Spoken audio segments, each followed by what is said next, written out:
Ini harus.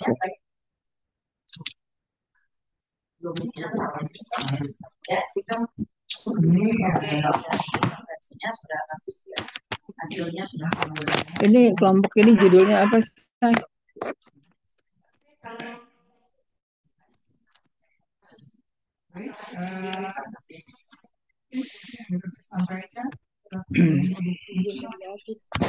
HN pada pasien kanker, Ibu.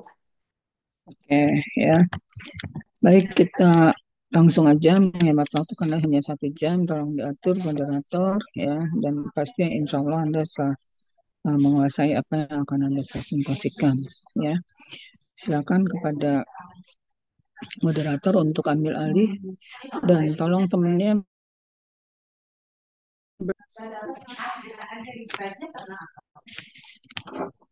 Izin Azwa, menjawab, Ibu, ada 7 orang, Ibu. oke ya, tolong disediakan pertanyaan 7 orang ya, supaya saya bisa menilai perbedaan untuk pemahamannya. Oke, saya silakan kepada moderator untuk memandu acara ini. Silakan.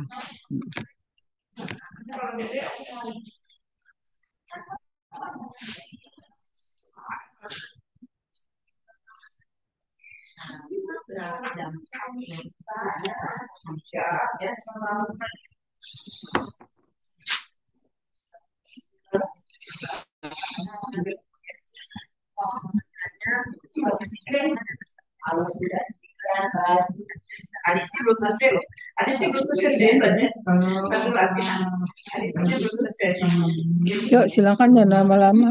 Siap mana timnya?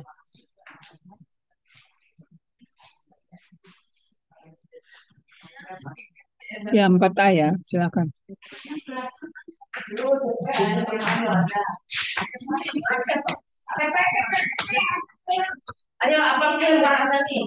Tolong bantu temannya untuk mengeluarkan pertanyaan ya, supaya cepat selesai, tidak berulang. Ya, oke, silakan.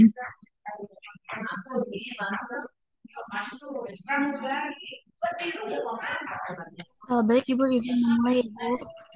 Ya. Assalamualaikum warahmatullahi wabarakatuh. Selamat pagi, selamat sejahtera kepada Ibu Nelly selaku dosen mata kuliah home care, beserta teman-teman semuanya yang hadir pada perkuliahan pagi ini. Sebelumnya, perkenalkan nama saya Delia, selaku moderator yang akan memadu jalan presentasi pagi ini. Adapun materi yang akan melakukan presentasi yaitu kelompok 2 dengan judul Praktek HN pada lansia dengan kasus kanker. Sebelum memulai diskusi presentasi hari ini, saya perkenalkan nama anggotanya kelompok 2 yaitu ada Dimas Pramudita, Mayrisma, Najwa Cika, Serina, Rizka Permata Oktaviani, sama Sania Vini. Oke, kepada materi bisa dimulai untuk presentasi.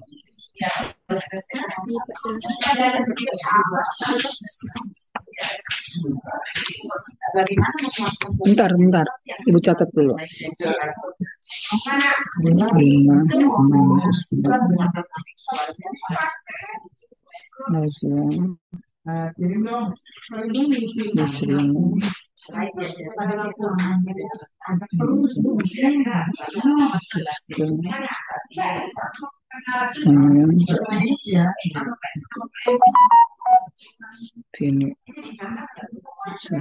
Oke. Harusnya sih ini saya udah kenal sama orang-orang ini, harusnya bagus ya. Baik, izin memulai, Ibu. Jadi di sini ada definisi kanker. Kanker merupakan proses terjadinya pembelahan sel yang tidak terkendali. Sel-sel tersebut kemudian menyerang dan merusak jaringan biologis lainnya, baik dengan pertumbuhan langsung di jaringan yang bersebelahan, invasi, atau dengan migrasi sel ke tempat yang jauh atau metastasis. Nah, normalnya terdapat jangka waktu bagi sel tubuh untuk tumbuh dan membelah. Jika jangka waktu tersebut telah terlewati, uh, sel normal akan mati. Akan tetapi, sel yang terkena kanker terus bertumbuh serta membelah tidak terkendali dan tidak pernah mati. Pertumbuhan yang tidak terkendali dan disebabkan kerusakan DNA, menyebabkan mutasi di gen vital yang mengontrol pembelahan sel. Mutasi dapat mengubah sel normal menjadi sel kanker. Mutasi-mutasi tersebut sering diakibatkan gen kimia maupun fisik yang disebut karinogen. Kanker menimbulkan banyak gejala yang berbeda, tergantung pada lokasi, karakter, keganasan sel kanker, dan kemungkinan adanya metastasis.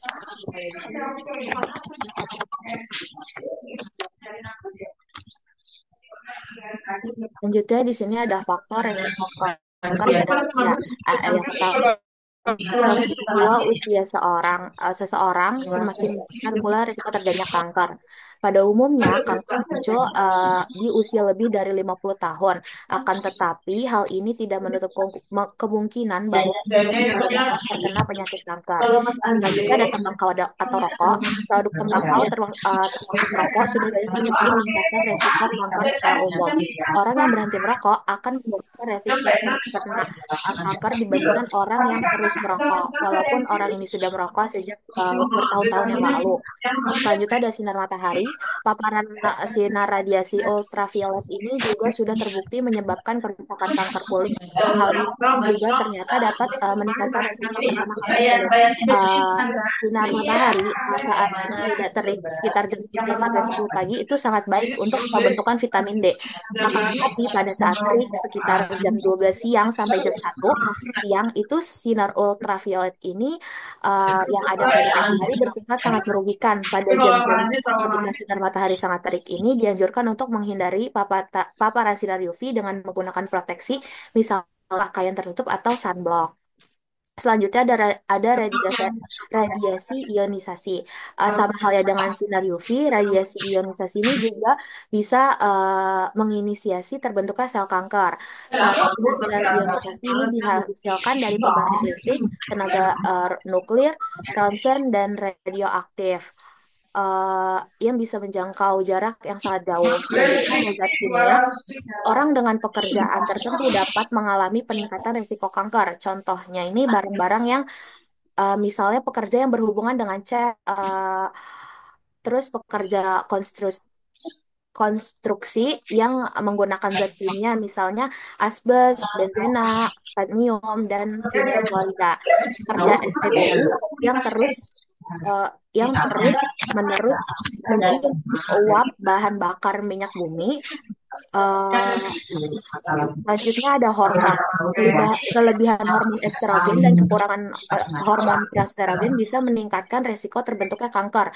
Misalnya saja kanker payudara, kanker leher rahim, kanker rahim, kanker prostat, serta kanker buah zakar pada pria. Selanjutnya ada riwayat kanker dalam keluarga. Riwayat dalam satu keluarga ada yang pernah menderita kanker, maka kemungkinan anggota keluarga lainnya menderita penyakit kanker akan semakin besar. Hal ini tentu saja berkaitan dengan faktor genesis yang diwariskan. Selanjutnya ada alkohol. Konsumsi alkohol sebanyak 2 gelas atau lebih per hari dapat meningkatkan resiko terjadinya kanker mulut, kerongkongan, hati, dan payudara. Resiko kanker tersebut akan meningkat lagi bila disertai dengan merokok. Selanjutnya ada pola makan yang tidak sehat, aktivitas yang kurang, dan berat badan yang berlebih atau obesitas. Beberapa penelitian mengungkapkan bahwa pola makan tinggi lemak meningkatkan resiko terjadinya kanker usus besar, rahim, dan payudara. Kurangnya aktivitas fisik dan berat badan yang berlebih meningkatkan resiko terjadinya kanker payudara, usus besar, kerongkongan, ginjal, dan rahim. Selanjutnya ada virus dan bakteri. Virus human papillomavirus ini merupakan penyebab utama kanker mulut rahim dan juga merupakan faktor risiko untuk kanker lainnya. Selanjutnya ada virus hepatitis B dan C ini dapat menyebabkan kanker hati beberapa tahun setelah terinfeksi virus. Nah, terus ada infeksi human T-cell leukemia atau limfoma. Virus ini dapat meningkatkan resiko terjadinya limfoma atau leukemia. Selanjutnya.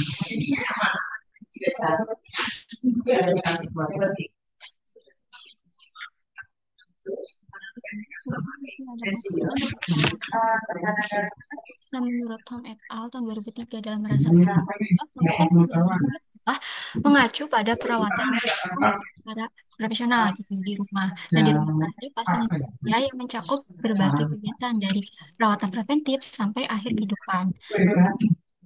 Selanjutnya ada tujuan HN pada lansia kanker. Nah, tujuannya untuk memberikan kualitas hidup yang lebih baik, mengelola gejala dan rasa nyeri yang muncul saat menghadapi penyakitnya. Selanjutnya, di sini ada beberapa manfaat HN pada lansia kanker. Yang pertama, biayanya tuh lebih hemat. Kalau kita lihat dari perspektif efektivitas dan kepuasan pasien, perawatan di rumah ini dapat lebih hemat dibandingkan perawatan di rumah sakit karena perawatan di rumah ini memberikan pasien apa bisa mendapatkan keuntungan di lingkungan pasien tersebut gitu. Jadi lebih mudah terbayar gitu dengan semuanya. Terus kedua, mengurangi risiko komplikasi yang biasanya terjadi di rumah sakit dan membantu kita ini untuk menghindari biaya rumah sakit itu, seperti biaya kamar, obat-obatan rumah sakit, dan prosedur medis yang tidak perlu. Kedua, ada meningkatkan kualitas hidup.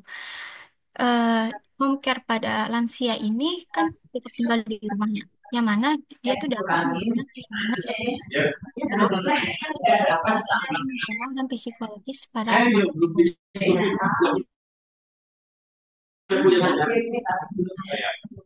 Lalu ketiga ini ada hemat waktu.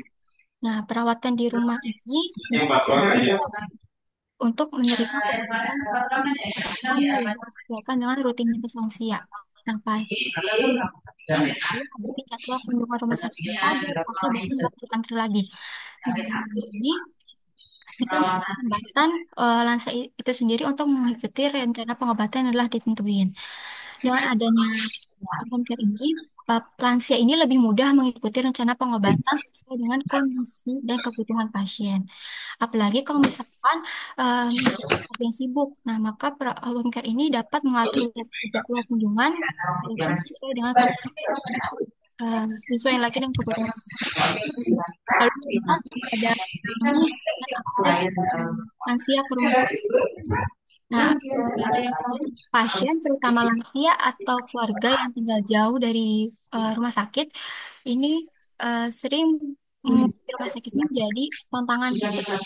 Bisa jadi masalah transportasinya, kesulitan fisik dan perjalanan, atau nggak mampu untuk meluangkan waktu. Nah, home care ini bisa mengurangi kebutuhan untuk keluar rumah sakit dan dapat mengurangi hambatan dan memungkinkan pasien untuk fokus pada pengobatan yang diberikan. Lalu selanjutnya, terakhir kelima, mempercepat pengolahan gejala lebih cepat. Nah, perawatan di rumah ini mungkin aja pengolahan dan mengalami efek samping yang didapatkan dari pengobatan seperti mual, nyeri, bahkan kelelahan jadi nah, jika ada perubahan kondisi, maka dalam kondisi ini dapat mengalami secara langsung harus seminggu.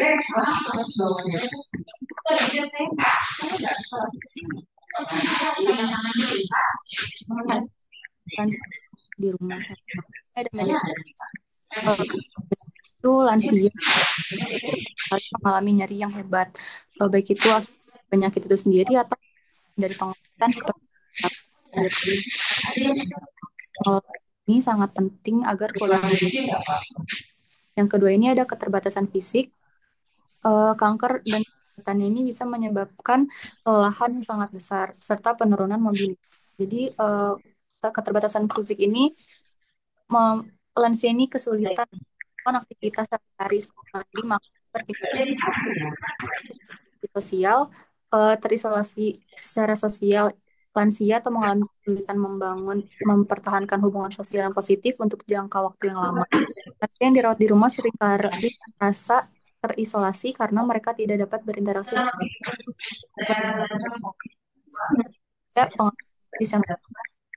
Di rumah ini pengawasan medisnya ini mungkin tidak. Hal ini bisa berisiko jika dukungan keluarga jadi sama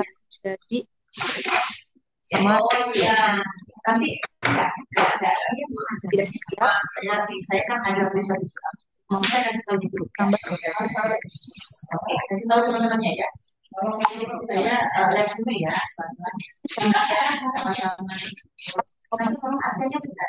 yang membuat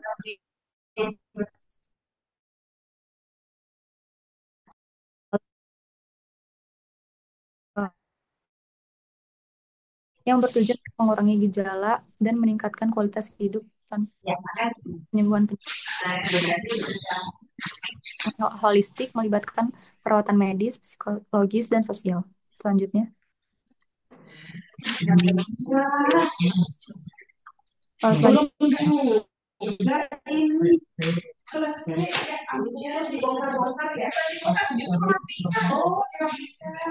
Ya lanjut aja. Ya lanjut itu nggak apa-apa. ya selanjutnya.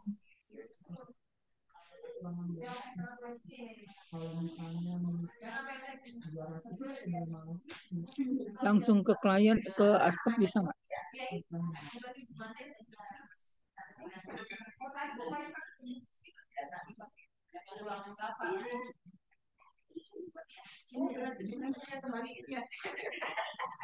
Ini kok pendek banget celananya? Celananya pendek banget.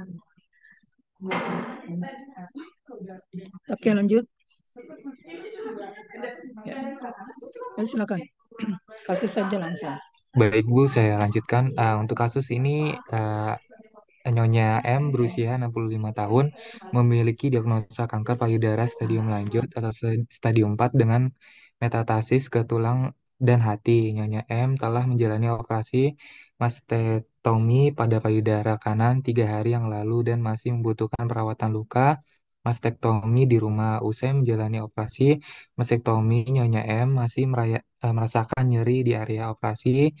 Nyerinya terasa seperti tertusuk, nyerinya hilang, timbul, dan skala nyerinya itu 7. Nyonya M mengalami penurunan nafsu makan, mual, dan muntah. Sebelum kemoterapi, berat badan Nyonya M 10 kilogram, dan setelah menjalani kemoterapi, berat badan Nyonya M menjadi 53 kilogram. Keluarga M, eh, keluarga Nyonya M mengalami eh, mengatakan rasa sedih karena kehilangan salah satu payudara. Nyonya M khawatir setelah operasi sel kankernya akan masih tumbuh kembali.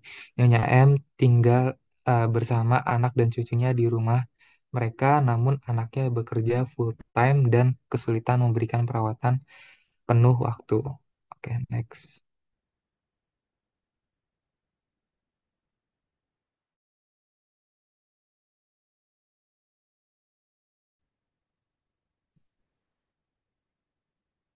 Ya, selanjutnya ada analisa data. Untuk yang pertama itu, klien mengatakan nyeri pada area bekas operasi, klien mengatakan nyeri seperti ditusuk-tusuk dan hilang timbul, kemudian klien mengatakan skala nyeri dirasakan berada skala 7. Untuk DO-nya itu, klien tampak meringis, klien tampak gelisah saat bergerak, dan tampak luka operasi di payudara. Untuk masalah yang diangkat adalah nyeri akut. Untuk penyebabnya itu agen pencedera fisiologis. Selanjutnya yang kedua itu Nyonya M mengatakan penurunan nafsu makan. Nyonya M merasakan mual dan muntah. Kemudian DO-nya sebelum kemoterapi adanya penurunan dan bibir mukosa kering. Untuk masalah yang dia angkat ada dan juga psikologis. Kemudian yang ketiga itu keluarga Nyonya M mengatakan Nyonya M merasa sedih karena kehilangan salah satu payudaranya dan Nyonya M khawatir setelah operasi sel kankernya masih akan muncul kembali. Nah, untuk DO-nya itu Nyonya M tampak murung dengan kondisinya. Untuk masalah yang dia angkat ada distress spiritual. Penyebabnya adalah kondisi penyakit kronik. Untuk selanjutnya yang keempat ada klien mengatakan telah menjalani operasi mastektomi pada payudara kanan 3 hari yang lalu. Untuk DO-nya tampak luka operasi pada bagian payudara kanan dan luka tertutup dengan balutan kasa. Untuk masalah yang diangkat adalah resiko infeksi, penyebabnya adalah efek prosedur invasif. Next. Di sini ada diagnosa keperawatan. Yang pertama ada nyeri akut berhubungan dengan agen pencernaan fisik. Lalu yang kedua defisit nutrisi berhubungan dengan faktor psikologis. Yang ketiga distress spiritual berhubungan dengan kondisi penyakit kronis. Yang keempat resiko infeksi berhubungan dengan prosedur invasif selanjutnya.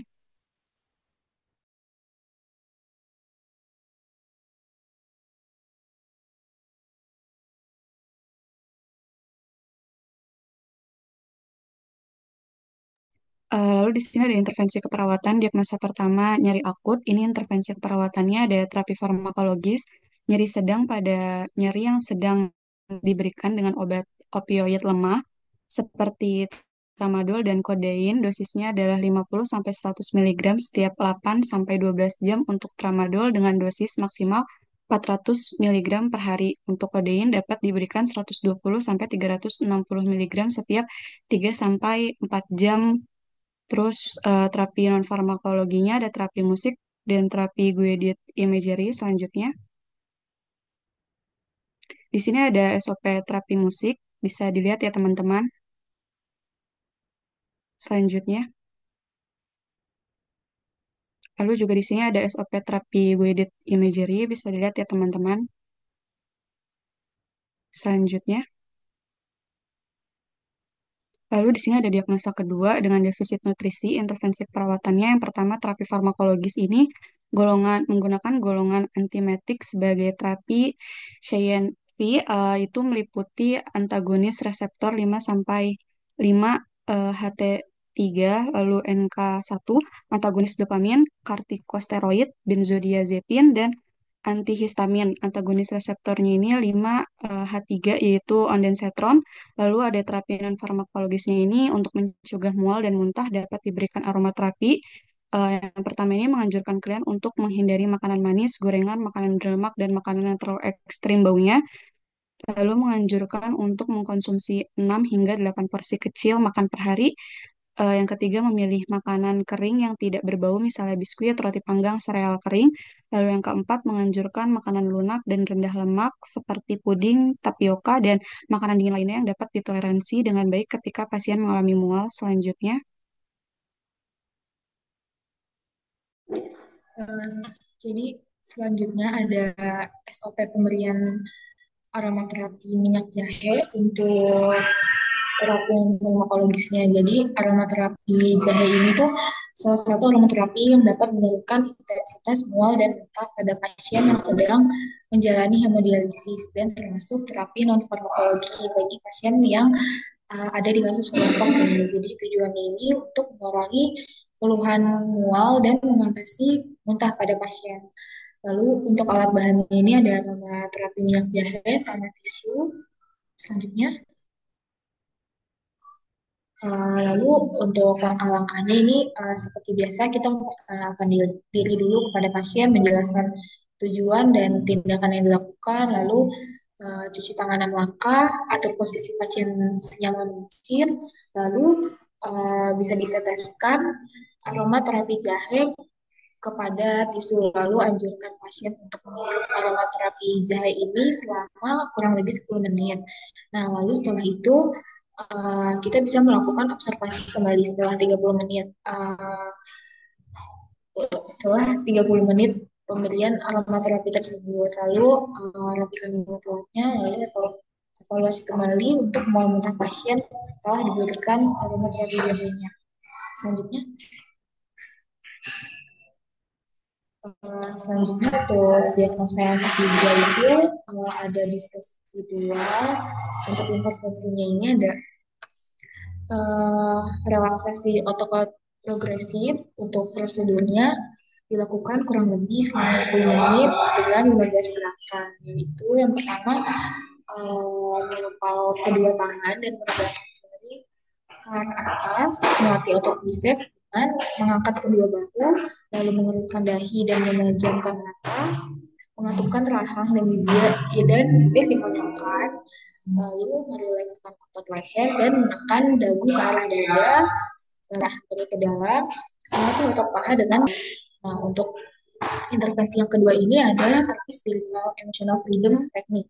Jadi pelaksanaan terapi spiritual emotional freedom teknik ini dimulai dengan mengungkapkan sel-sel pasien tentang perasaan negatif yang dirasakan oleh pasien. Lalu setelah perasaan negatif diungkapkan, dapat membuat keadaan emosi pasien itu lebih rileks dan untuk mengurangi beban emosi yang dirasakan agar dapat berkurang. Nah, lalu selanjutnya dilakukan terapi spiritual emotional freedom teknik ini dengan doa. Jadi kita menganjurkan kepada pasien untuk berdoa kepada Tuhan tentang penyerahan diri tersebut Nah, ini dapat meningkatkan ketenangan dan dapat menurunkan tingkat stres pada pasien. Selanjutnya,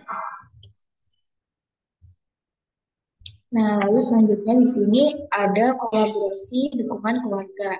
Jadi, kolaborasi dukungan keluarga ini mencakup 4 dimensi utama, yaitu ada emosional, ada penghargaan, instrumental, dan informasi. Dukungan emosional memberikan kekuatan psikologis kepada pasien lansia kanker yang menghadapi tantangan fisik dan emosional selama hidupnya. Jadi keberadaan anggota ini yang memahami dan mendukung secara emosional itu dapat mengurangi tingkat stres dan tingkat kecemasan dan dapat meningkatkan juga kesejahteraan mental pasien dalam meningkatkan kualitas hidupnya. Selanjutnya, lalu di sini ada diagnosa yang keempat, yaitu risiko infeksi. Untuk intervensinya ini ada perawatan luka kanker. Jadi untuk langkah-langkahnya ini, yang pertama kita mencuci tangan 6 langkah, lalu pakai handscoon bersih dan buka set perawatan lukanya, lalu kita atur posisi pasien sehingga bagian luka terlihat jelas, lalu kita pasang perlak pengalas dan dekatkan bengkok ke daerah tubuh yang dekat dengan pasien. Lalu buka balutan luka kanker yang sebelumnya. Jika sudah, kita kaji dulu bekas luka operasinya, lokasi lukanya, terus ukuran luka, warna dasar Oke, luka. mungkin nggak usah semuanya ya, langsung aja tanya jawab. Oke, moderator tolong. Iya, baik Ibu.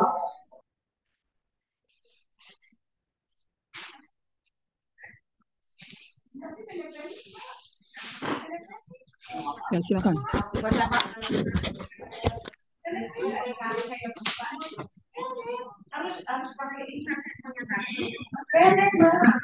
Oh iya, itu Kalau nggak ada pertanyaan berarti nanti tanya jawab langsung sama saya. Baik, saya akan membuka sesi tanya jawab kepada teman-teman di sini yang ingin bertanya. Bisa angkat tangan dan memperkenalkan diri terlebih dahulu ya.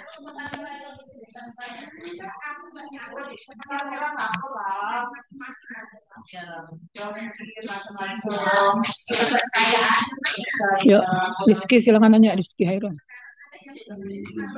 Ya, izin memperkenalkan diri, saya Rizky Harunisa, perwakilan kelompok 4.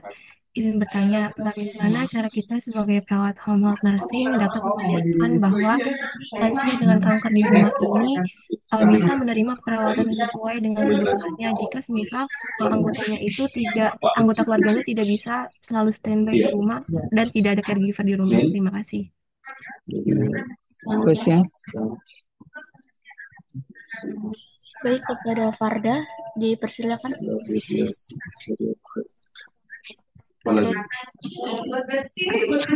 Bagaimana sih mengatasi keterbatasan sumber daya dalam perawatan pasien kanker lansia di daerah dengan akses terbatas ke tenaga medis atau fasilitas?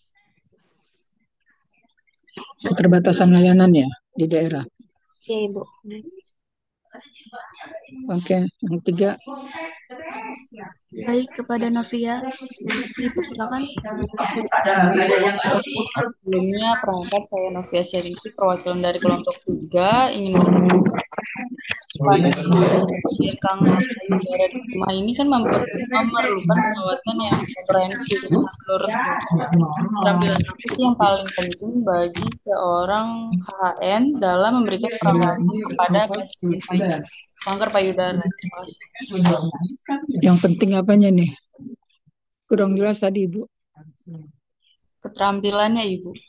Oke. Mungkin jenis perawatan apa sih yang paling penting, prinsipnya gitu kali ya? Ya.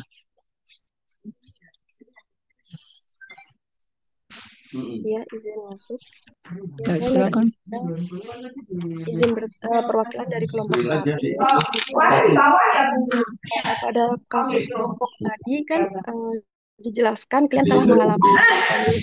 Nah, selain diagnosa yang kelompok ambil tadi, lansia juga dapat mengalami gangguan citra tubuh gitu karena kehilangan satu payudaranya. Nah, bagaimana sih peran kita sebagai calon perawat home health nursing ini nantinya dalam menyikapi hal tersebut. Oke, lanjut. Elsa, kelompok 6, izin bertanya, mohon maaf dari hak ini selain layanan perawat pasti juga ada Halaman terakhir itu kan nggak perlu yang saya tanyakan kelompok dari halaman 8. menyediakan atau menyajikan makanan kepada pasien kanker. Juga benar kalau itu makanan-makanan yang dipanggang ini dipanggang atau dibakar ini dapat kanker itu sendiri. Terima kasih. Oke.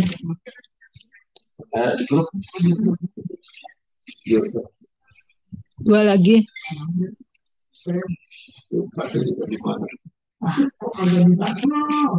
Ada pertanyaan lagi teman-teman, silakan.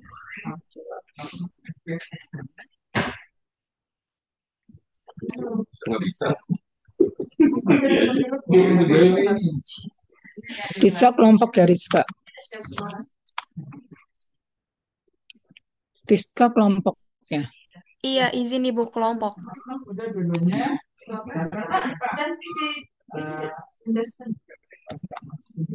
Oke. Udah kan selalu kuliahnya loh.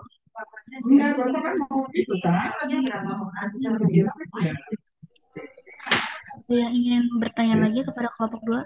Kan di itu dulu, kelompok dulu. Ya silakan suruh jawab dulu, ada 5. Jadi kepada kelompok 2 boleh dipersilakan menjawab pertanyaan yang tadi teman-teman nanya.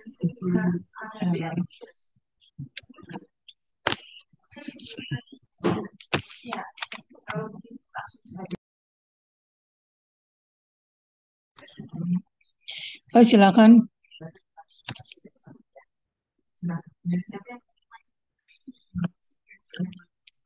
Kelompok dulu.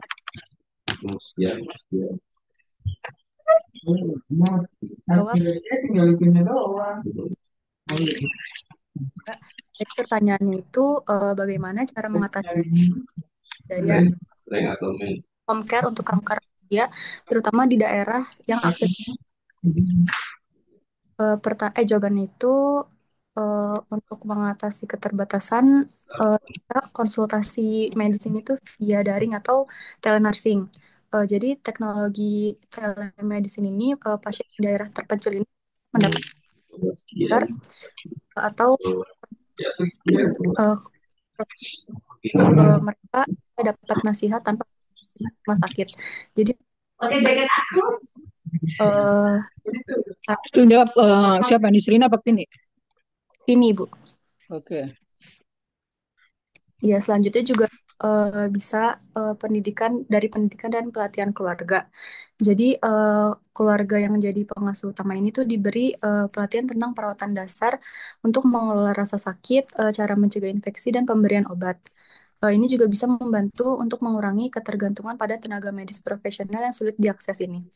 Lalu selanjutnya bisa kolaborasi dengan puskesmas lokal atau setempat. Di beberapa daerah ini puskesmas atau klinik lokal bisa menyediakan perawatan kesehatan dasar dan perawatan. Jadi itu juga jadi alternatif untuk akses jika tidak bisa ke rumah sakit besar atau terbatas. Oke, good. Ya, lanjut pertanyaan selanjutnya. Oke, silakan selanjutnya. Pertanyaan nomor 2, jangan lama-lama. Ya, jadi kayak ini langsung tadi. Izin masuk. Moderator izin menjawab pertanyaan dari Eliza. Jadi gangguan citra tubuh karena kehilangan payudaranya. Terus peran kita gitu. Jadi gangguan citra tubuh adalah masalah yang paling umum dialami oleh pasien pada kanker payudara yang telah menjalani mastektomi.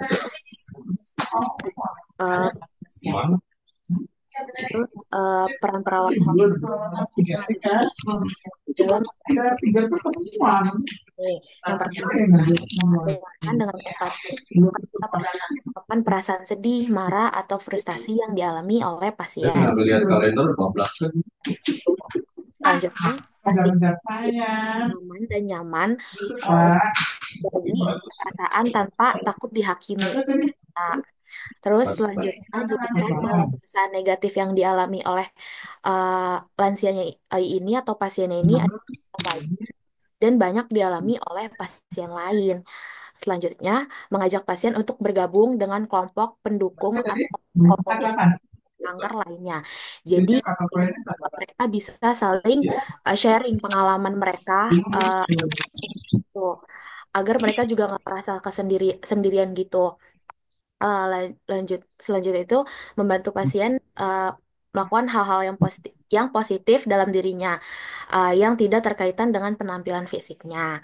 Selanjutnya mendorong pasien untuk tetap aktif dan melakukan aktivitas yang disukai. Selanjutnya mengajak pasien untuk fokus pada kekuatan dan kemampuan yang dimilikinya.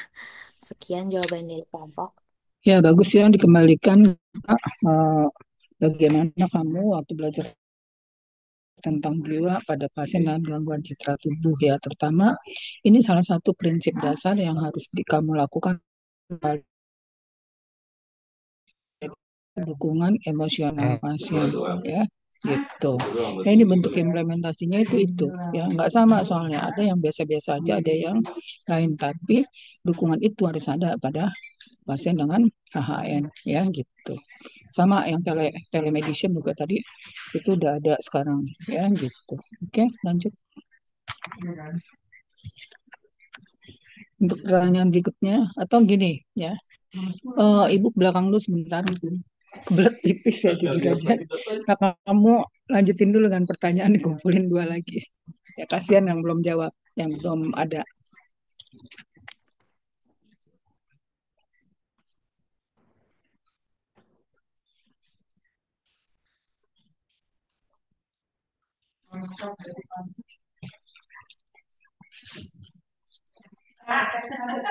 Ada tadi. Jadi kepada kelompok 2 yang ingin menjawab pertanyaan lagi.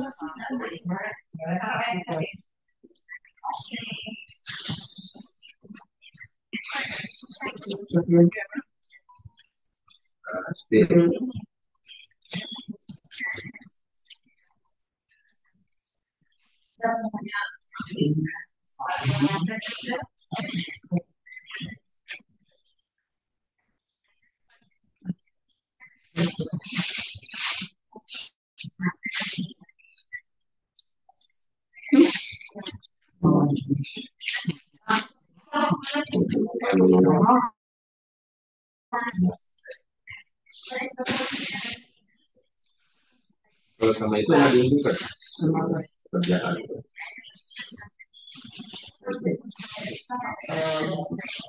Umur, kerjaan, lalu. Oh ini kalau itu bukan Ayo, mau saya, kesetaraan. mau saya. Kesetaraan kan? Tahu deh. Ya. Ini kan. Satu sektor.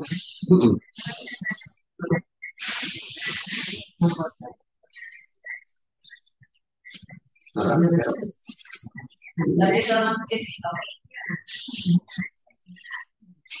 Bukan yang itu. Pengetahuan. Usia, pengetahuan. Itu ya. Apa nih?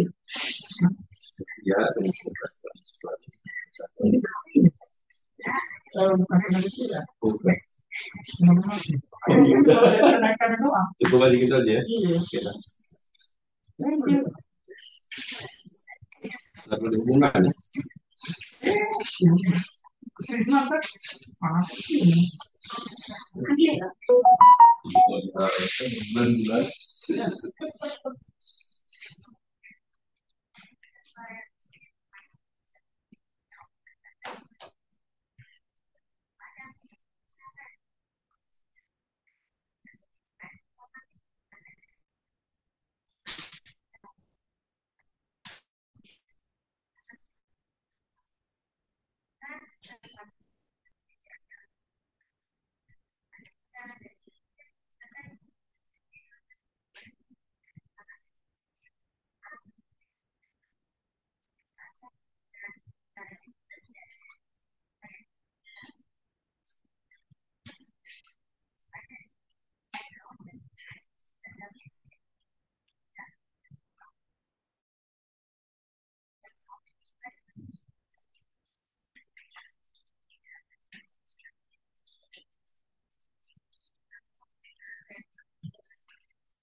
Serius banget.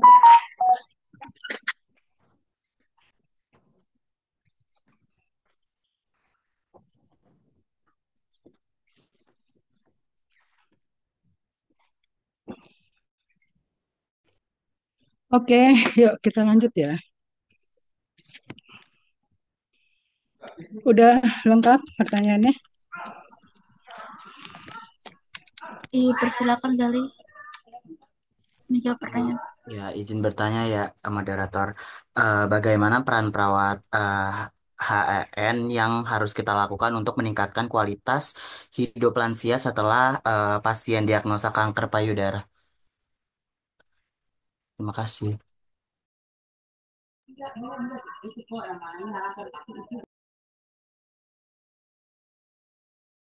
Baik, kepada kelompok dipersilakan jawab pertanyaan.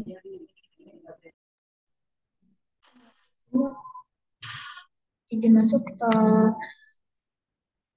izin menjawab pertanyaan dari Novia ya.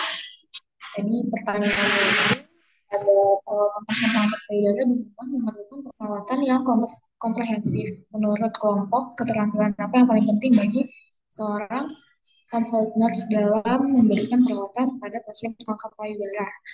Jadi perawat home care ini perlu memiliki keterampilan khusus untuk merawat pasien kanker payudara seperti yang sudah dijelaskan sama kelompok tadi ya, kayak perawatan luka, terus uh, jadi kan luka pasien juga perlu dikaji itu apakah ada infeksi atau ada kelainan lain. Nah, lalu seperti yang sudah dijelaskan kelompok juga tentang penata laksanaan perawatan pada pasien kanker ini, itu ada seperti pasien itu diberikan intervensi manajemen nyeri dengan farmakologi maupun teknik non farmakologinya. Nah, lalu perawat juga perlu memiliki keterampilan untuk mendukung kondisi psikologis pasien dengan memberikan terapi untuk mengurangi stres atau kecemasan yang dialaminya. Nah, lalu perawat juga perlu membantu pasien pada aspek sosialnya. Tadi mention juga dari jawaban dari Najwa ya tentang uh, pasien itu bisa dianjurkan untuk berkumpul dengan komunitas-komunitas tertentu seperti komunitas kanker, mungkin contohnya seperti itu ya. Ya, jadi untuk aspek sosialnya uh, pasien terhubung dengan kelompok sosial atau komunitas tertentu. Nah, lalu untuk keterampilan yang udah disampaikan tadi itu sangat penting untuk meningkatkan kualitas hidup pasien. Jadi dengan memiliki keterampilan yang komprehensif, home health nurse ini dapat membantu pasien dengan kanker payudara menjalani hidup yang lebih baik dengan mengelola gejalanya dan meningkatkan kualitas hidupnya dan juga memberikan dukungan emosional kepada pasien lalu dan juga dapat mencegah komplikasi dan mendeteksi dini ya dek dan penanganan yang tepat terhadap komplikasi yang dapat dicegah supaya tidak terjadi masalah yang lebih serius. Mungkin seperti itu jawaban dari kelompok.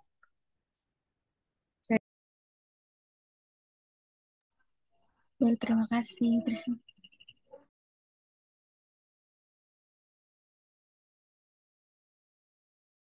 ada lagi kelompok yang mau jawab pertanyaan? Persilakan Ai. Ya, saya Ai Indriani izin bertanya kepada kelompok, apakah ada strategi pencegahan yang dapat kita lakukan sebagai perawat home health nursing ini dalam mengatasi komplikasi pasien dengan kanker yang terjadi pada lansia ini? Terima kasih. Thank you. Ya udah aja. Izin masuk moderator. Ya, Rizka. Ya, moderator izin menjawab pertanyaan tadi dari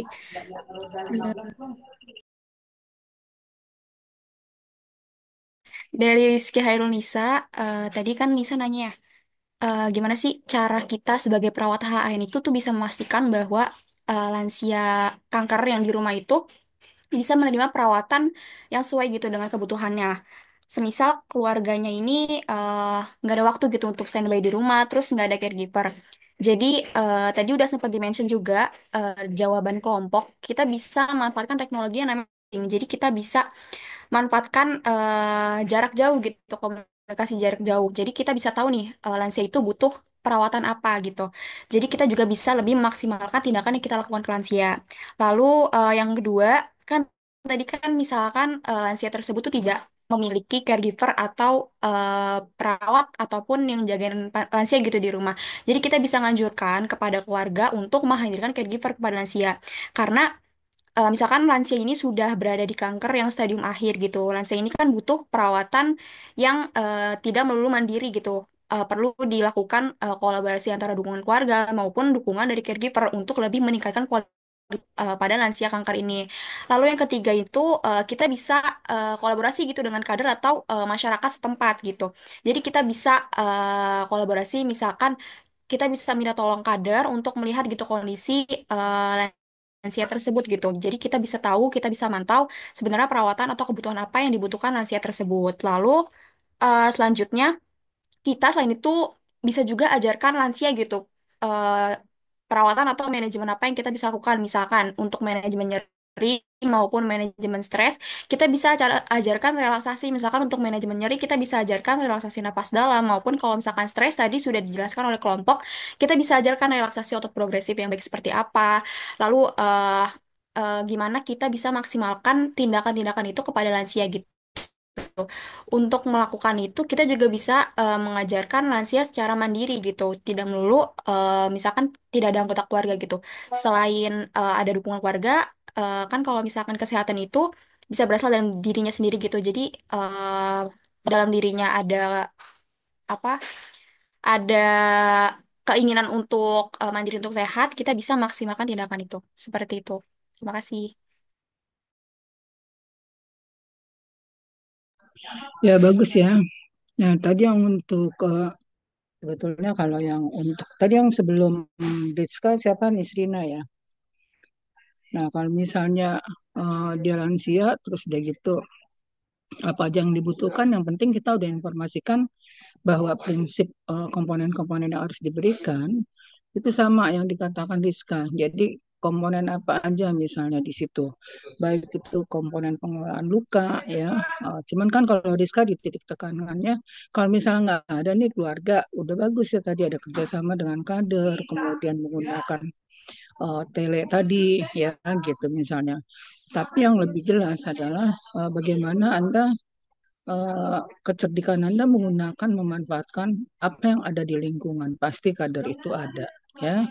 Apalagi terutama Anda melaporkan ke eh, puskesmas misalnya. Pasti puskesmas juga senang. Oh, di situ ada keluarga yang mengalami hal demikian ya, sehingga itu salah satu perawatan ke masyarakat mereka ya gitu. Itu bagus banget kalau Anda udah mampu untuk melakukan tadi hubungan kesinambungan pekerjaan tadi ya. Itu udah hebat banget ya. Nah, komponen yang penting itu apa aja, pengelolaan gejalanya. Itu boleh Anda buatkan leafletnya ya kan, apalagi yang misal sebetulnya yang di HN itu nggak hanya lansia, orang muda juga ya. Cuman kamu nih lagi kebawa sama arus lansia sehingga yang kepikiran sama Anda adalah lansia. Padahal orang muda juga bisa. Itu. Nah, kemudian pengobatannya apa aja, apalagi dia kemoterapi. Kemoterapi nggak bisa sendirian, pasti ada perawatnya. Atau menjalani efek sisa tadi, pasti Anda harus kolaborasi dengan si kader. Bu, Bu, tadi kami habis memberikan ini ceritanya Anda seorang perawat profesional. Jadi bukan calon perawat, tapi perawat yang sudah bekerja di puskesmas misalnya. Nah, kemudian dukungan emosionalnya seperti apa? Ya, orang nggak gampang loh menderita kanker itu. Pikirannya tuh udah ke alam baka aja ya, gitu. Nah, itu bagaimana Anda bahkan menyiapkan, untung dikasih peringatan dulu. Jadi masih bisa belajar hal-hal yang diperlukan nanti kelak di eh, dunia yang abadi, ya, gitu. Di yang abadi tadi. Nah, kemudian pengelolaan nutrisi, pengelolaan luka, ya, gitu. Kemudian eh, apa namanya perhatian Anda selama memberikan itu. Nah, kalau misalnya Anda nggak bisa, berarti lihatlah ditinggalin pada saat pertemuan pertama. Karena biasanya si AN ini udah tahu dia ini akan kunjungan berapa lama termasuk dokternya. Dokter itu di bawah pengelolaan Anda, ya gitu. Sama tenaga medisnya, kalau misalnya ada fisioterapi, berarti fisioterapi juga tim Anda. Tapi tetap chipnya itu adalah perawat biasanya, ya gitu. Oke, baik, bagus ya. Jadi penguasaan Anda. Kita lanjutkan lagi untuk pertanyaan selanjutnya. Ya, cepat waktunya karena saya tadinya menjanjikan hanya 1 jam, tapi ternyata memang nggak 1 jam karena ada kasusnya. Ya, silakan. Saya izin masuk, izin menjawab pertanyaan dari Sasha. Pertanyaannya, bagaimana kita sebagai keluarga menyediakan atau menyajikan makanan kepada pasien lansia kanker? Dan apa benar kalau makanan panggangan atau bakar-bakaran itu adalah pemicu kanker? Karena dalam itu ada bahan karsinogennya. Nah, untuk jawabannya, kita sebagai perawat mengedukasi kepada keluarga cara memasak dan menyajikan makanannya. Kita keluarga kita mengedukasi pada keluarga untuk memilih bahan makanan dalam kondisi yang segar, terutama sayur dan buah-bahan. Nah, keluarga dapat melakukan metode masak seperti dikukus, ditim, dipepes, ditumis, atau disayur. Nah, penggunaan minyak ini boleh, tapi harus dibatasi, gitu. Dan harus minyaknya baru. Nah, hidangan eh, hidangan gunakan alat dari stainless steel gitu. Hindari apa menggunakan peralatan teflon. Yang mana peralatan teflon kalau misalkan dibakar atau dipanasi dengan suhu yang sangat tinggi dapat memicu bahan-bahan senyawa berpotensi karsinogenik, senyawa penyebab kanker. Nah, apa benar kalau nah, kedua, pertanyaan kedua, apa benar kalau makanan yang terbakar itu dapat menyebabkan kanker? Eh, Iya, karena makanan yang dibakar ini, terutama kalau makanan yang dimasak suhu tinggi itu bisa menyebabkan senyawa berbahaya, itu kan. Ada dua senyawa namanya MNS dan policyclic aromatic compound.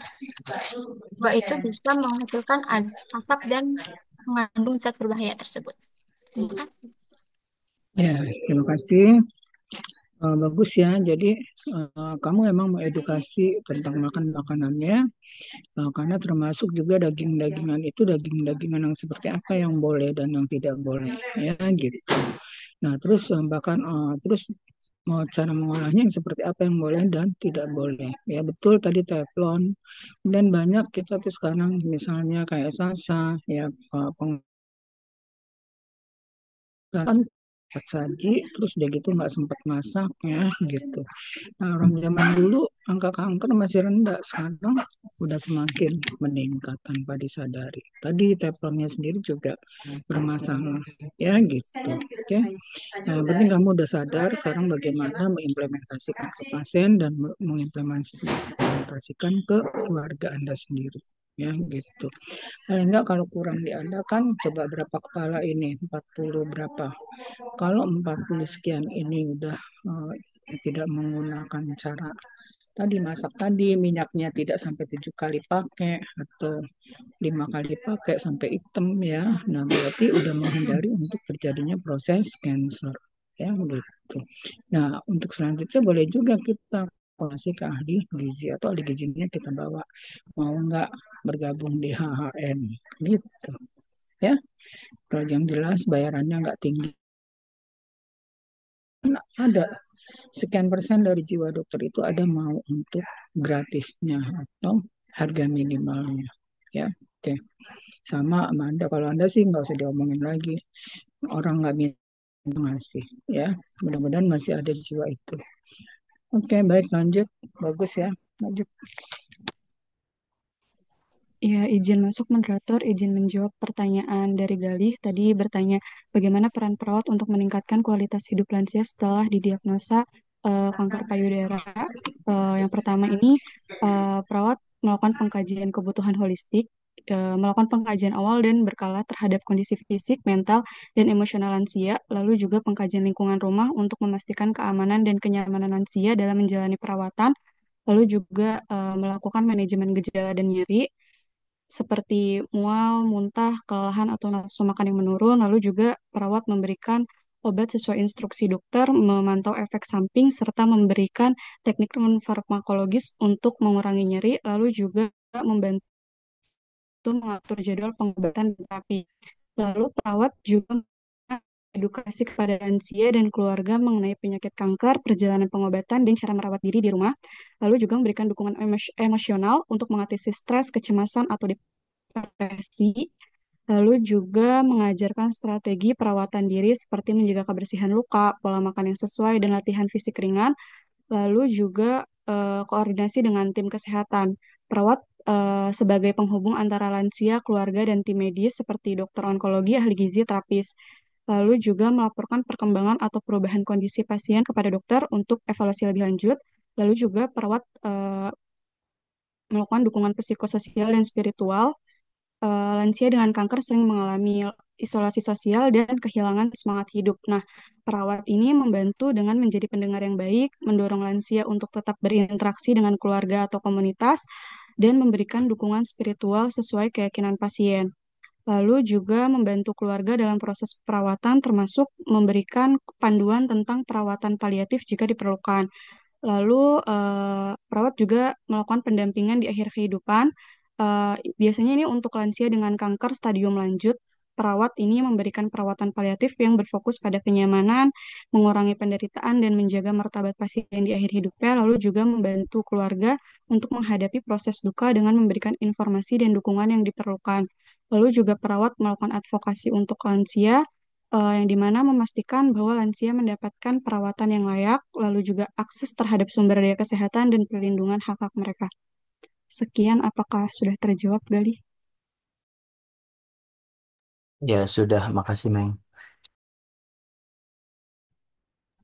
Mai, itu jawaban kamu bagus ya, komplit banget. Itu ada di makalah, nggak harusnya itu ada di makalah ya. Jadi tolong makalahnya dilengkapi karena nanti itu akan digunakan pada saat Anda mengimplementasikan pada kasus nyata ya gitu ya. Nggak usah di HN dulu, mungkin masih di geriatrik kali ya gitu. Oke, atau di penyakit dalam. Nah, itu penting banget koordinasi ke puskesmas bagaimana ya gitu. Oke, kita lanjutkan lagi, silakan. Itu tadi si Mei ya, Risma. Ya, izin masuk, Mut.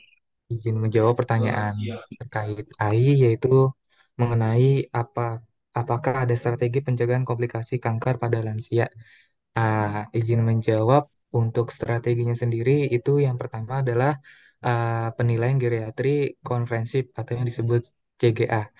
Ah, ini merupakan proses untuk mengelola lansia yang lemah atau rentan dalam berbagai masalah. Untuk penilaiannya sendiri itu ada penilaian kesehatan fisik, kognitif, status sosial, dan nutrisi. Nah, tujuannya itu adalah untuk mencegah komplikasi selama pengobatan dan dan untuk menentukan jenis terapi yang sesuai dengan pasiennya tersebut. Kemudian ada manajemen nutrisi yang baik. Nah, tujuan manajemen nutrisi yang baik itu dengan memberikan edukasi kepada pasien atau keluarga mengenai pola makan seimbang kayak protein, vitamin, dan mineral. Nah, tujuannya itu untuk mampu melawan sel kanker dan infeksi, Pak, dan juga pasien lebih mampu menghadapi efek samping dari pengobatan seperti kemoterapi atau radiasi yang tadi pada saat ASCAP itu adalah uh, penurunan berat badan. Nah, selanjutnya ada terapi berbasis imun dan terapi yang dapat disesuaikan. Itu mengenai penyesuaian sesuai kondisi pasien, dan terapi yang terapi yang bisa digunakan itu atau terapi imunoterapi yang digunakan uh, memiliki efek samping yang lebih ringan dibandingkan kemoterapi tradisional. Kemudian dukungan sosial. Dukungan sosial sendiri itu terdiri dari ada konseling, terapi kelompok, atau dukungan keluarga. Tujuannya adalah mengurangi kecemasan dan depresi dan meningkatkan kepatuhan terhadap pengobatan dan mencegah komplikasi lebih lanjut. Dan yang terakhir adanya aktivitas fisik teratur bagi lansia. Nah, lansia mungkin menyarankan atau mengedukasi kepada keluarga dan pasien mengenai jalan kaki eh, minimal 15 sampai 30 menit dan atau dengan yoga atau senam lansia. Nah, tujuannya adalah untuk mengurangi resiko kelemahan otot, depresi, dan meningkatkan kualitas hidup lansia. Mungkin jawaban yang tadi sudah disampaikan, bagaimana menurut Ai? Saya kembalikan ke moderator. Dimas, itu 15 sampai 30 menit kelamaan nggak kalau nenek-nenek jalan jalan pagi? Izin Bu, Iya. mungkin uh, Kamu secara teori atau kira-kira kamu? izin menjawab Bu, kalau menurut saya Bu, karena kalau misalnya Dan menurut kayak kamu dong, ya kan? Nggak bisa, ibu kan lansia loh, 63 kalau tahun. baik Ibu, Ya, kalau gitu. Jadi kamu lihat kembali, itu hanya diizinkan 150 menit untuk 1 minggu. Nah, ya kan? Itu juga kalau mampu, kalau nggak mampu kurang dari itu. Coba pengen 2000 langkah aja, separuh mati. Ya gitu. baik Ibu. Ya lihat Dimas, jadi kalau misalnya menginformasikan itu ada dasar referensinya yang jelas sehingga kita tidak disalah-salahkan orang. Ya, kalau caranya betul, kamu udah nggak kamu anjurin lagi naik sepeda, jatuh nanti karena pusat keseimbangan dia udah rusak ya kan gitu. Kayak sebelumnya udah koordinasinya udah nggak, kerjanya nggak bagus ya. Itu saya udah buktikan sendiri. Kirain saya masih terlihat mampu, ternyata eh, itu kita baru bangun sedikit aja udah kalau nggak pegangan kayak mau jatuh. Itu artinya sudah terjadi pengurangan-pengurangan nikmat, ya kan gitu. Oke, Baik itu Ibu, kelihatannya masih aja bagus gitu, padahal belum tentu sebagus yang kamu lihat gitu. Yang tahu itu yang ngerasakan. Saya dulu ngeliat mama saya, hanya mama aku masih bisa begini-begini harusnya. Ya ternyata setelah saya merasakan sendiri, oh ini yang dirasakan oleh mama aku, ya kan dulu gitu. Untung aja gue begini sama gue, ya kan gitu. Paham? Nah, jangan baik sampai Ibu. keterlanjuran. Gitu. Oke, silakan. Ya, Ibu biasa soalnya teorinya untuk keluarga dulu, baru nanti saya implementasikan ke orang lain. Ya, sama anak aja saya implementasikan ke diri keluarga saya dulu waktu saya hamil. Nah, setelah itu baru saya mengasih Penkes ke orang-orang sekitarnya gitu. Udah dibuktiin soalnya. Oke, ya lanjut yuk.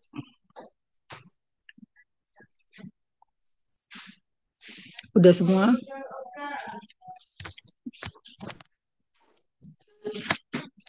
Tania sudah, Lima sudah ya tadi bagus. Cuman tadi benar Ibu bilang ini pasti nih nggak pakai referensi yang olahraganya ya.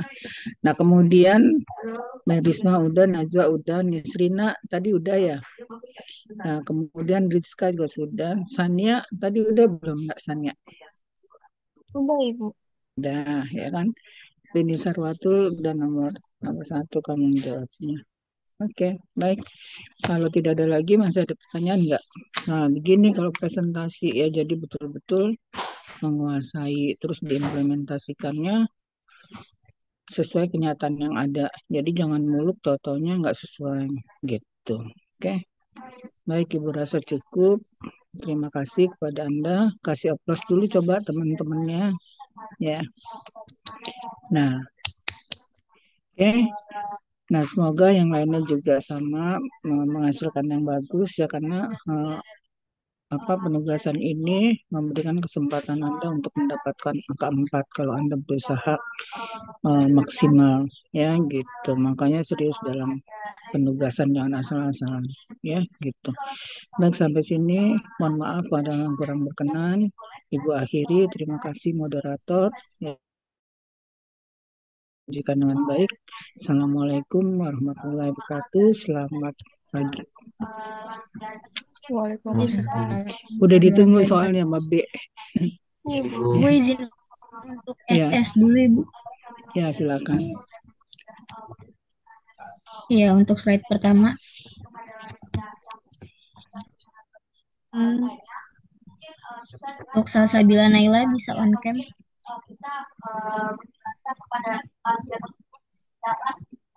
Ya, untuk slide kedua.